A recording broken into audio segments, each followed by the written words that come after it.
The note explained that the man who stole the truck needed a ride home since he was drunk. Can you imagine that? So for more on this story, let's see. There's a little video here. Let's see how cute this little video is. So here we go. Oh, of course, there's a. Oh, hey. Here we go. When Varun Chadda's truck was stolen from outside his Kati Street cafe, he couldn't believe it. I thought I was maybe going crazy a bit because it was right there and then it was gone. It was around 2 o'clock in the afternoon. He'd finished for the day and left the keys inside the van to pop back into the shop and grab something.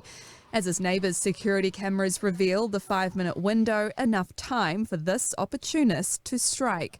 But he thought he was going crazy all over again when it showed up parked in the exact same spot 4 days later. The first time I thought I was losing my balance because I just walked inside.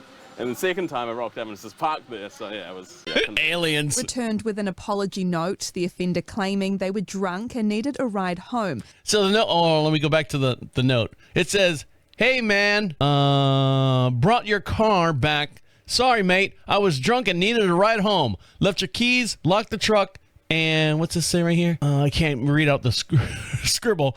But all right, let's continue with the story. Needed a ride home, adding they left some new toys in the back for his young son. All that was missing was a quarter tank of gas and his number plates. No damage to the car. They took the tent off, but they put the tent back on. So. Seems like a very courteous thief. Yeah. I mean, they could have sold the tent and some other stuff, but it's all in there. So. I guess the tent. What they did is what's the tent? Fine, but I mean, they gave it back. And they said sorry, so I don't know. Yeah, I'm stoked to get it back. Put it that way. Yeah, I mean that's not a very common thing. Let's go back to me now. So the guy was too drunk and had to borrow a guy. What kind of rules? What kind of Wild West story is going on over there in New Zealand? Hey, I'm too drunk to walk home. I'll just steal. when creeps out the side and drops it back off. Oh well, so that's what happened there. It doesn't happen often, but I just don't understand. I'm too drunk to walk home. I'm going to steal your car and drive home. I guess the laws are pretty lenient there. Now, I know back in the 80s, there was a huge thing about baby being on board. Those yellow placard signs that you were sticking up in car windows, and then it got crazy. And then they started making jokes, and people saw, money in their eyes.